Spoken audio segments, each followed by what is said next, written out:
Okay, welcome to the Taubnernaut podcast. If we go, like, I decided that we're going to be releasing these in these podcasts in 30-minute chunks. Yeah. So if this might only be 30 minutes, might be like less than 30 minutes. I don't know how long we're going to go. Sure. But if we go for an hour, then we have we're going to get 2 episodes out of this. Yeah, that's great. Yeah, so it's hot as balls here in Cincinnati right now. Yeah. Well, you do have a air conditioner, but it's not on. Yeah. Why don't you use it? I kind of forgot that thing was there. Are you serious? Yes. If I was this hot in my home, I'd be like, where the fuck, Stacy? I have... Say it again? If I had... you know, I'd be like...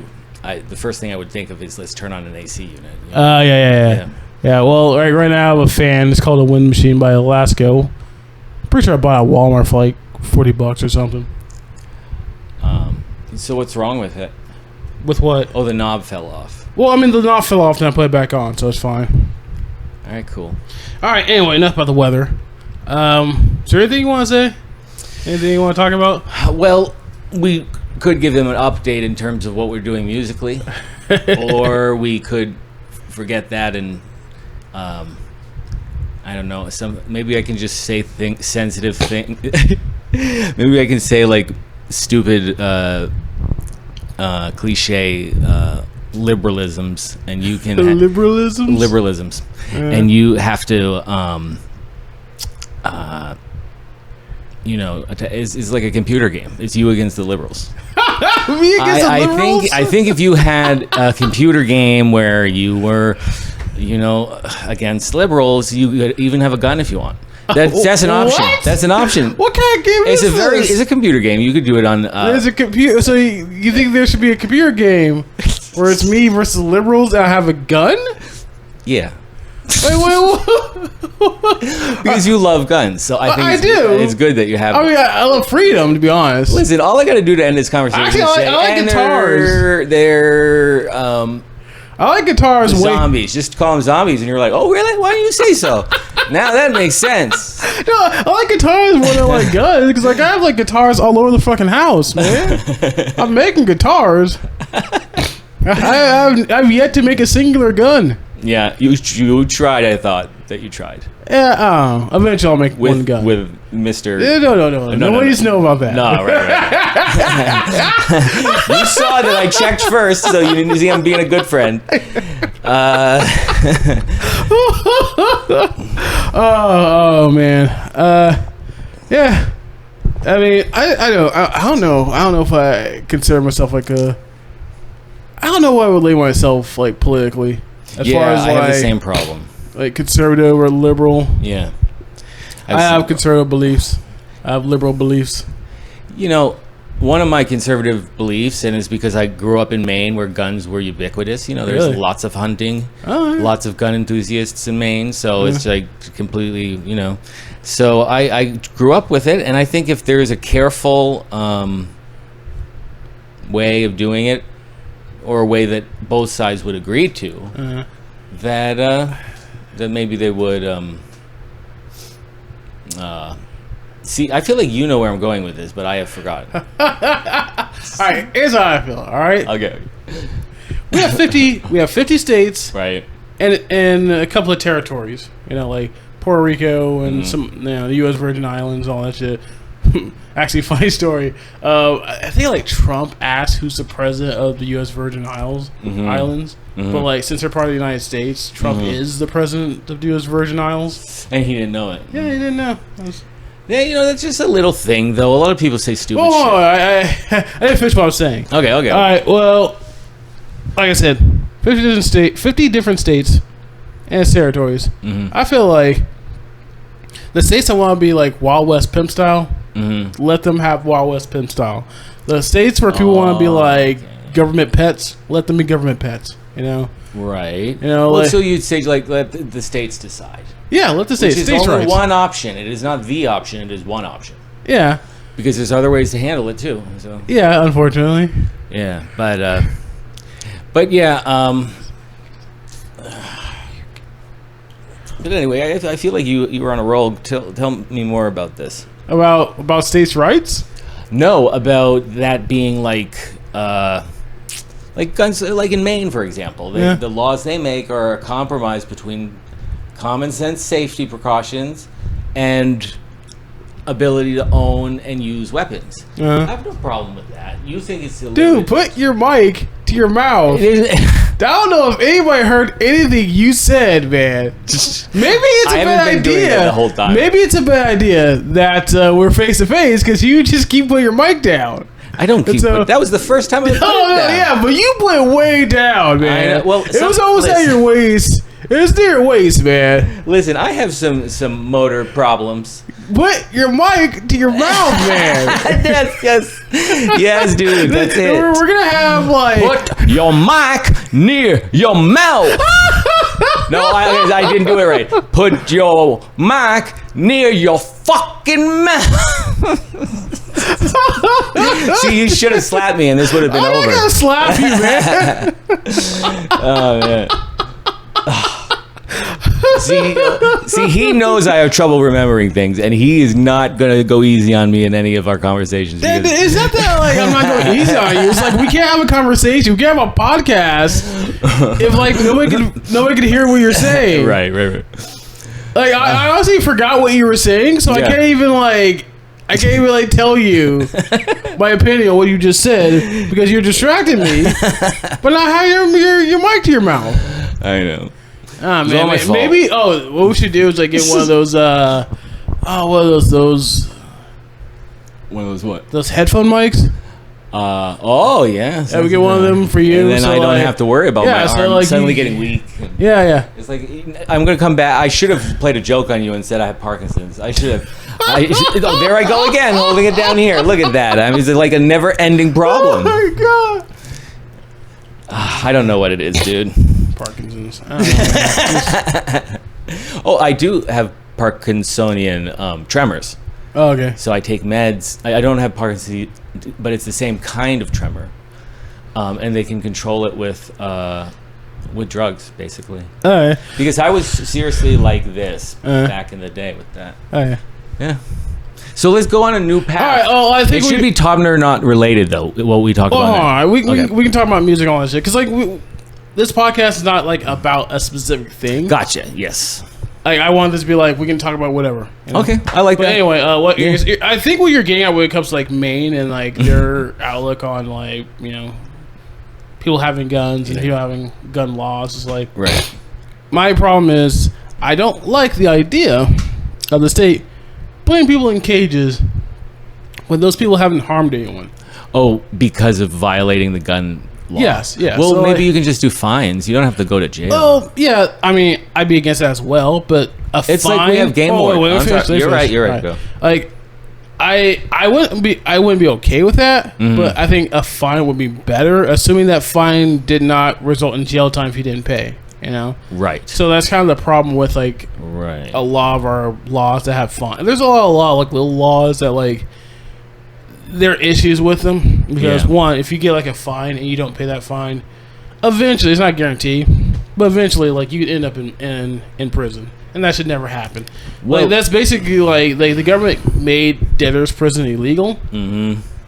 But then, they allow the loophole for themselves. Okay, well, if you owe the state money, if I owed you money, you can't make me put in a cage. But if you owe the state money, the state can put you in a cage. So another thing is you can end up in prison. You can end up going to jail, not prison, but jail, over an offense that does not give you jail time. So if you need to go if you're at court. If you have a court date for whatever, some misdemeanor or whatever, but you don't show up, you miss your court date, the police will pull a warrant out for your arrest, even though the crime you committed would not have been jail time. Right.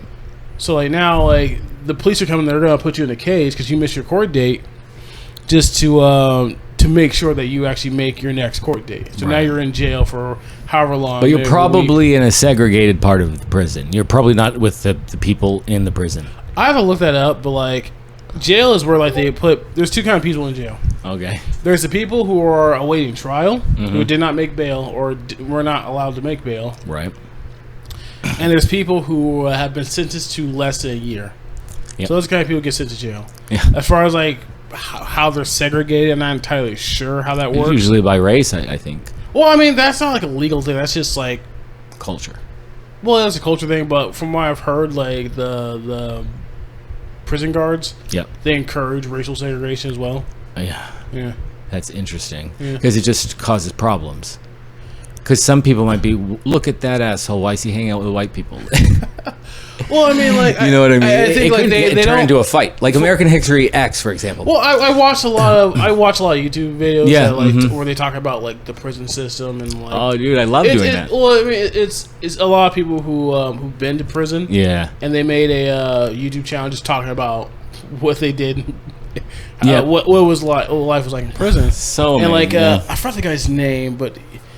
He's an old dude. I think he's Italian or whatever. But like he went to jail for, I think it's like a jewelry thief.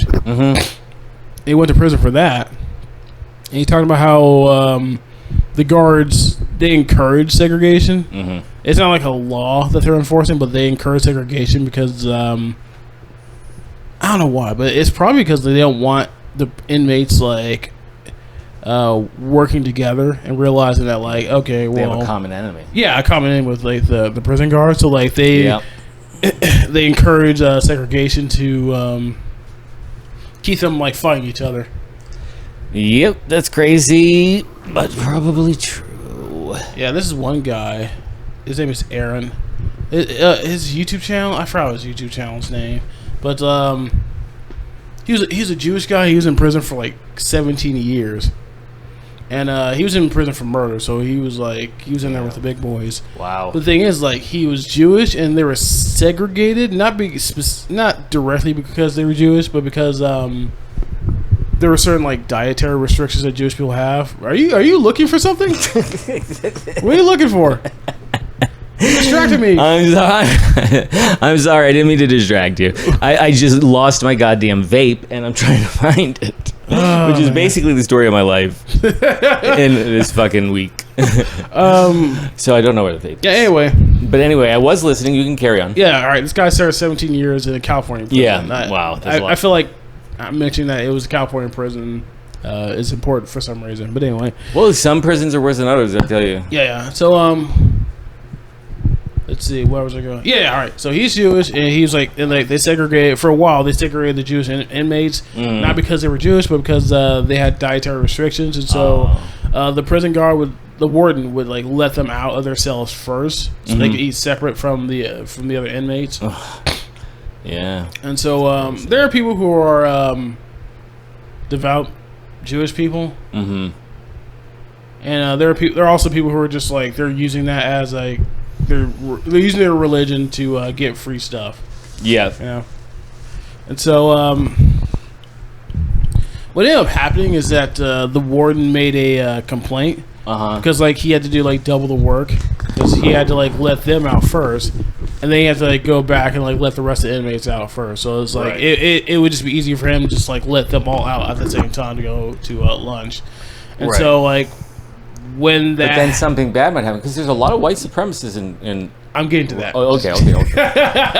So like, funny you mentioned like white supremacy because like there are plenty of like neo-Nazis. They're more focused on Jewish people than your run-of-the-mill Klansmen. And so there are plenty of Klansmen who like they may not like Jews, but they don't know enough about them to actually be able to like recognize them, you know. And so, Aaron, like by the way, there are plenty of Jewish people of like different skin tones. Like there are Hispanic, there are Hispanic Jewish people, there are Arab Jewish people, so on and so forth. And so, Aaron, he's a white guy, or rather, he's Jewish, but he's like light skinned, like he looks like a European guy. And so, what happens after they got desegregated? They were thrown in with like general population. Yeah. And Aaron was just walking around. There's this white dude, and he just like he's like, "Hey, white guy, come over." And he waves over Aaron, and like it was weird because like Aaron isn't used to just being a white guy because he's for those who can't see, I did like the quotation, white guy, because like you know he's Jewish. Tanned? No, he you see a picture of him. He looks like a white guy. I didn't know he was Jewish until he said he was Jewish. And so, like, hey, white guy, come over here. And it's like, yeah, it's kind of dangerous out here. Here's his knife. And so the guy just, like, gives him a knife. Fucking Jesus. It's dangerous running. Yeah, that's right. I told... actually, I can't talk. You can't go down that road. Okay, all right, yeah. No, I'm just saying that in my experience with maximum security prisons, it's a holding pen for a lot of people who are... They just were failed by others since birth, and they became serial. I mean, that's serial. I mean, as much as I like to blame the government on everything, not every problem is caused by the government. There are plenty of problems that are caused by the government. Yeah, but not all of them. But the thing is like government also does like a poor job of like fixing people after they've already been broken. And so, like, that's kind of like the problem when it comes to arguing with people about state power and like the proper way of using it, because there's clearly a problem when you see like a guy strung out on drugs on the street. You know, I recognize that that's a problem. I recognize that chances is that guy had hopes and dreams, and for whatever reason, he just like self-destruct. Something happened, and he just self-destruct, and now he's in the situation. He most likely does not want to be in the situation, but he feels that he's stuck there. Is he homeless? Is he... Well, like, there are plenty of people who are strung on the streets who are homeless, you know? Whether, like, the homelessness came first, and then they got into drugs, or they got into drugs, which led to their homelessness. Which probably is the second. I mean, I'm pretty sure there are plenty of people who are, like... There are some people in one category, some people in the other. But the point I'm getting out is, like, people want to, like, have the government just like, oh, let's make sure like heroin, like the harder drugs, let's keep them illegal. And my objection to that is like that does not actually help these people who are strung out on drugs, you know? Right. So people have this idea that like if something's illegal, people aren't going to do it. But that's absurd because our prison systems is like filled with people who decide that they're not going to obey the law. So this argument of if it's illegal, people won't do it, it's an absurd argument. It's a very childlike view of our government, of our justice system. I didn't think people. Well,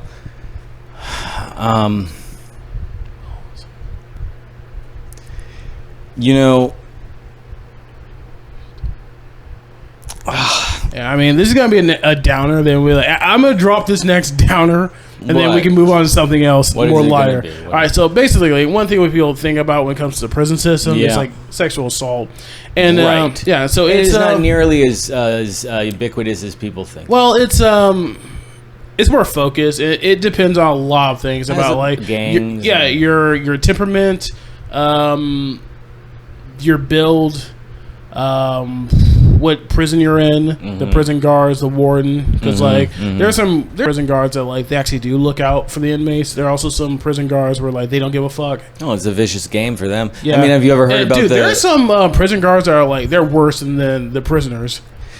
Anyway, hold on. Have you heard of the Stanford situation where they did a study? I heard that study was bullshit.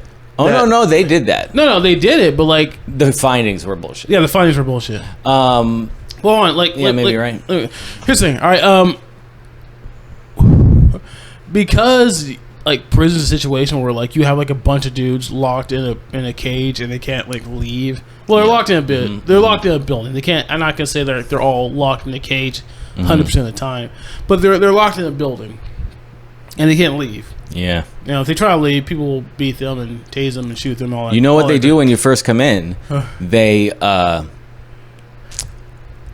They give you maybe 2 hours free in one 24-hour period. The rest you're in your cell on a lockdown because that's kind of like a form of punishment for people too, is to be locked in their cell, but and not go outside or do anything athletic or whatever. But they do not. So they do that because they want to see if you can handle yourself, and they also want to ease you in to the prison population, you know. Yeah. Well, what I was getting at is like, you have a bunch of guys who are stuck in this room, and like there are people who are like, you know, gay for this day or whatever, whatever you want to say it. So like, there are men in there who like they will gauge and like essentially prostitution, because like that's their way of like making money, because there's all kinds of people who are like hustling in the prison system. Like there are people who are like they'll whatever they have access to, they'll like sell that kind of stuff. It's crazy. Like there are people who will like smuggle in drugs, and like they'll sell drugs, and there are people who will like the people who are like as far as like an occupation to have that would put you like really like high on the hog is a lawyer, because everybody like wants like the prison lawyer to like look through their case to see if there's some like loophole that'll get them out. Right. Because here's the thing. That's why you never talk to a cop. Never talk. Yes, that's good. Actually, unless it's a speeding ticket violation. I don't know.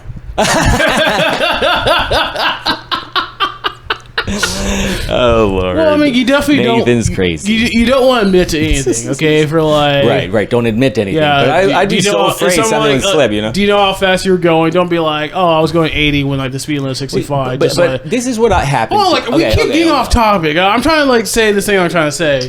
All right, and we keep bouncing around other things. Okay, so like. Okay, go ahead. So like I said, lawyer. If if you're planning on going to prison, just like get a law degree first, or like just not necessarily get a law degree, but just like do a bunch of fucking research on the law, so that way like you can like help people with their cases. Anyway, like I said, back to prostitution. Okay, like there are people that are like that is their hustle, and like if you're bi, if you're gay, that's like an easy way of I'm not gonna say easy. It's making money.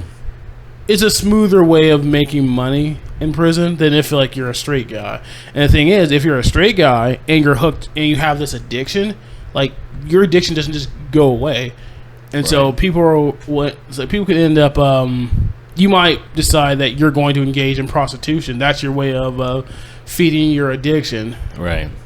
And so like that's one. Yeah, so like what's really fucked up about that is like if there are plenty of people who are in the outside world and they have a job.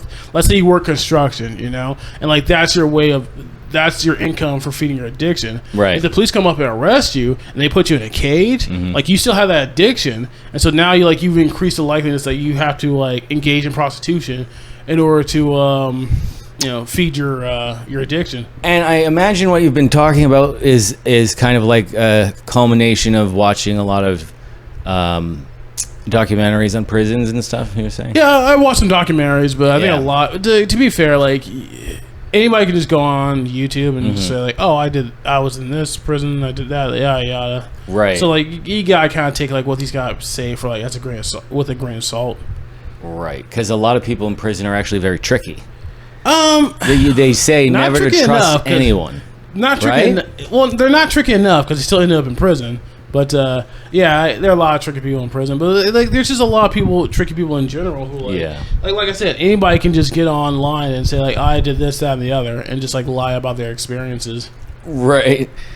I hate like we had our last album. I don't know if you knew this.